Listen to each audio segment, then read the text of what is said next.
So for what reason is potassium the most significant electrolyte? That is the issue for. Let's just take a look at this today. 4 fundamental electrolytes we have K in addition to, which is the compound image. For potassium, we want 700 milligrams then, at that point, we have sodium, which is a good thing. 1,500 to 2,300 milligrams. Then we have calcium Ca. We really want 1,000 milligrams. And the magnesium to be able, we only need 420 milligrams. See that? We really want 10-fold the amount potassium than magnesium, and so on. Potassium, we require twice as much sodium. Also, with calcium, we really want multiple times as. Why do we require so much potassium?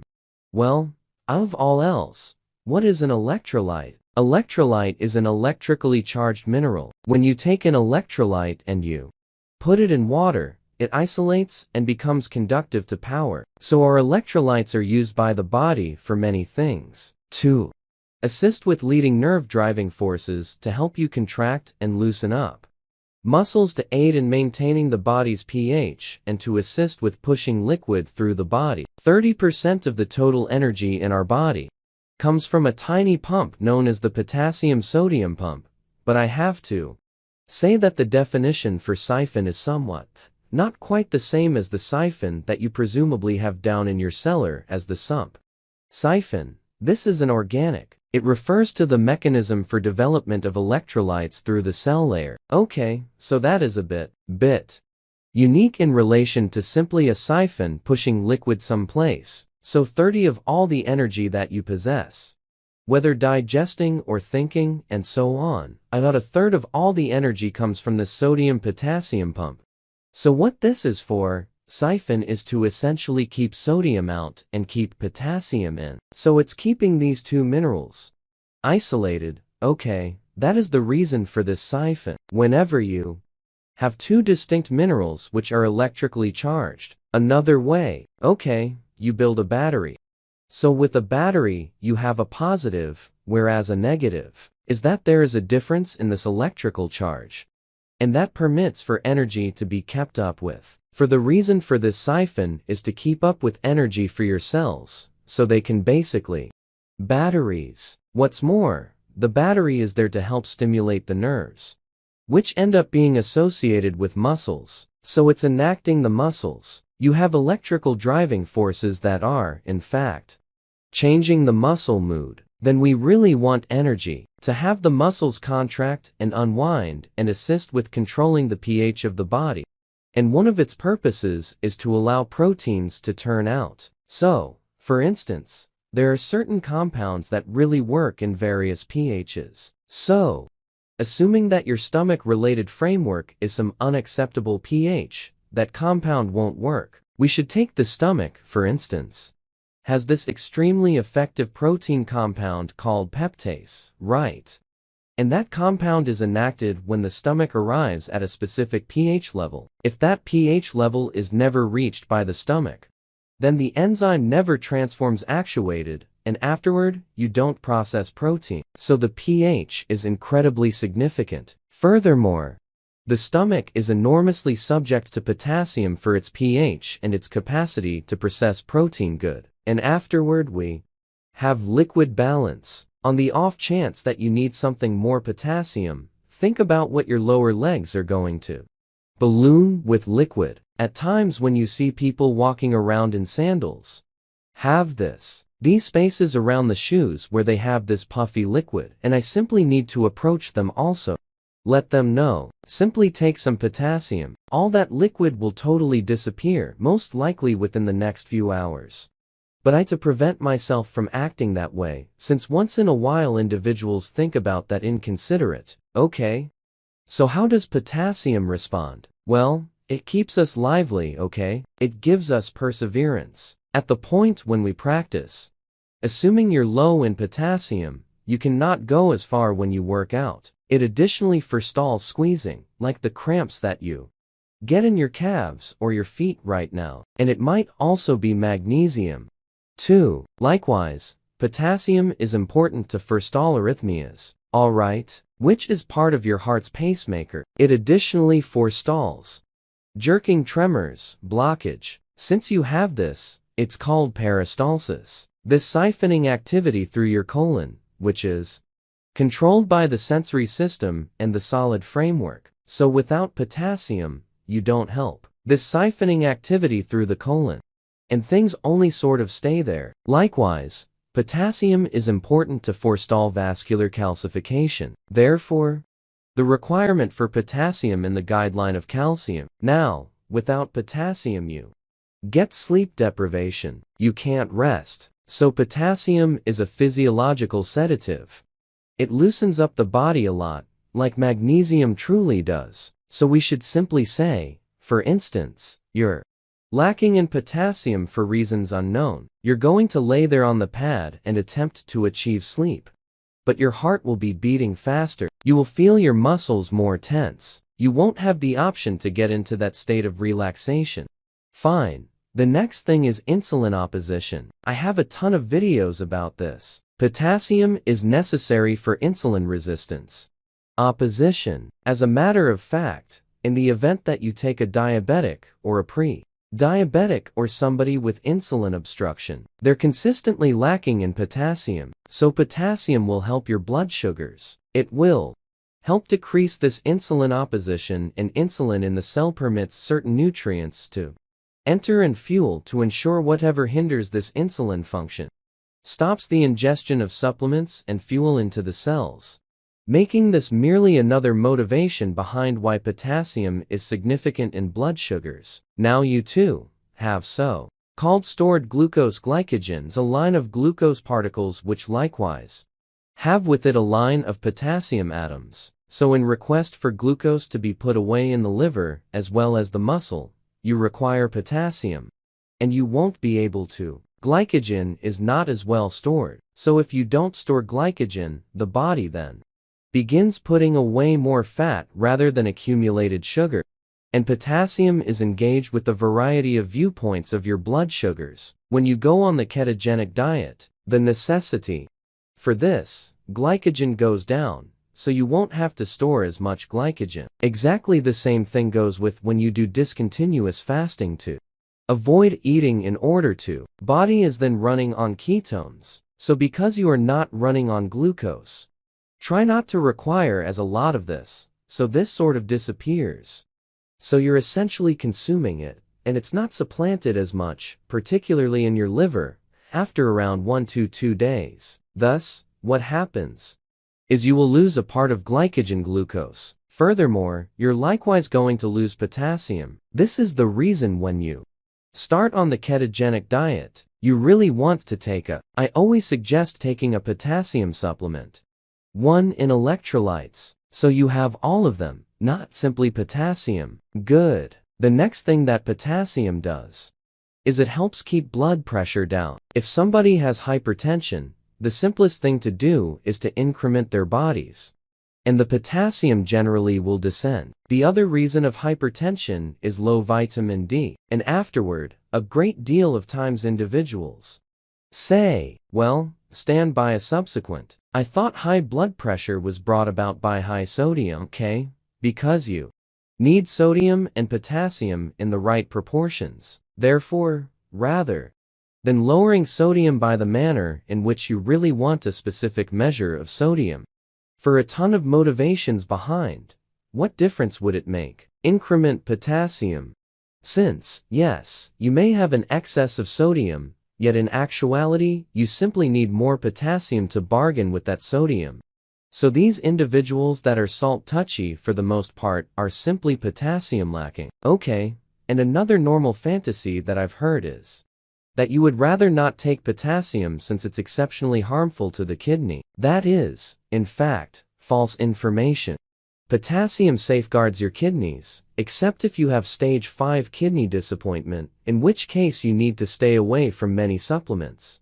Yet, in the event that you don't have end-stage kidney disappointment, potassium is really helpful for the kidneys, and I will put a connect down beneath for those individuals who have not heard that data previously. Potassium citrate, as a matter of fact, is great for forestalling kidney stones. It's additionally great to forestall gout, which is uric corrosive gems. So potassium is quite generally excellent for a ton of various things presently. I previously referenced this. It forestalls edema, alright?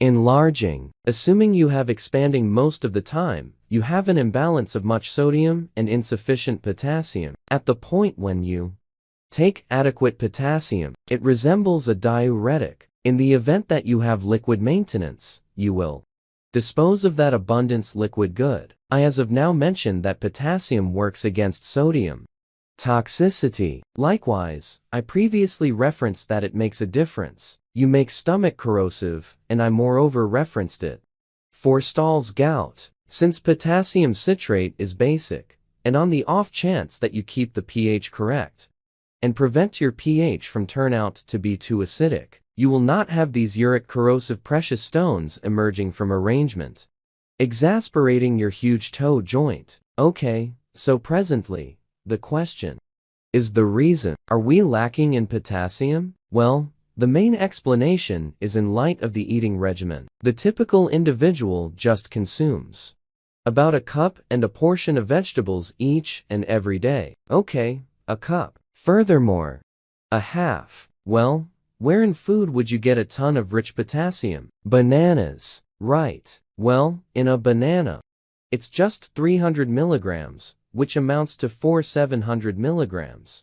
In the event that we crunch the numbers, you would require 15.6 bananas each day to come to your 4700 is now required.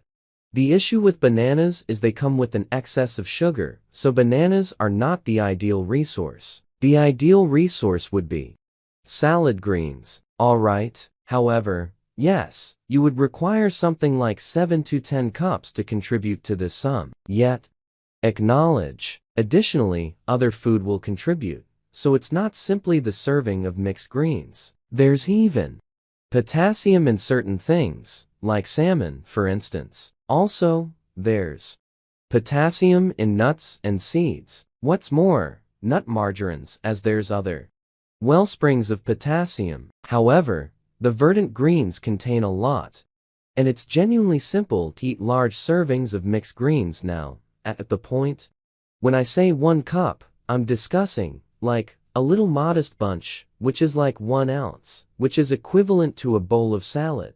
You could do 1 for your lunch, and afterward you can do 1 for your supper. To make it truly simple, however, I did a video on showing you the sum, so I will put that connection down underneath presently. Avocados are stacked with potassium. 1 avocado has about 700 calories. Some of the time, 800 milligrams of potassium. So avocados are great. Now, I don't suggest going out and getting a supplement with potassium, unless there is a lot more potassium like in electrolyte powder, in light of the fact that ordinarily the supplements for potassium just come in 99 milligrams. Okay, so you would require like, what? 47 pills each and every day. And that is not extremely down to earth. So I suggest you attempt as much as you able to consume it, or obtain a great electrolyte powder that has enough of these electrolytes. Number 2, in the event that if you vomit, you will lose your potassium. Can help with diarrhea. Lose your potassium. Diuretics are known for transforming into potassium deficient sort of wild. You are using this drug to get high circulatory strain when that will eat away at your potassium and make an increase in blood pressure. Doesn't sound good to me. Alright, pressure at the point. When you have pressure, you drain your potassium holds. And by the way, when you really take potassium, unwinds your sensory system. It hauls you out of this pressure state. Sugar drains your potassium genuine fast. I need to recount to this story my significant other and I, years ago, just before we were preparing to wed, we went to look for a wedding venue. Cakes, okay. Furthermore, we were inspecting wedding cakes and were eating sugar the entire day. This is before I had any mindfulness on healthy foods, so we ended up eating that night at an Italian cafe, and we had pizza, pasta, bread, and wine. We were precisely carved out, and then when I looked up, they were all gone in the cafe aside from us, and they were. But another person was going past us with the treat plate, all the various treats they were in reality going to throw them, and he wanted to find out whether we needed to test some prior to he thrown them, and obviously it could do without to see food go to squander. So I began to make a plunge and began consuming however much extra treat that I can pack into my mouth. Now, as I was driving home that evening, I recollect I feeling sort of bizarre, so I returned home. I fell asleep, attempted to hit the sack, and I began to hear this pounding, like a boom, in my ear. Blast, blast, what is happening? I had no clue about. That was a serious potassium inadequacy brought about by consuming a great deal of refined grains and sugar. Alright, so this refined grain and sugar, in a real sense, exhausts you of potassium and begins to speed up the pulse. My pulse was, in a real sense, going, so my heart was pounding hard up there.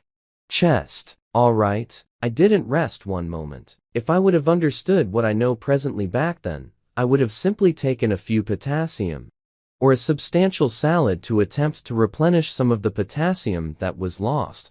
Ideal illustration of low potassium. Alright, when you do keto, you really want to take potassium, since you will lose liquid, which you will then lose potassium. When you drink liquor, you can exhaust your assemblage of potassium at the point when you consume unreasonable liquids, so certain individuals drink gallons of liquid while they are sweating profusely as they exercise as well. And they're losing not simply their sodium electrolyte, they're likewise losing their potassium.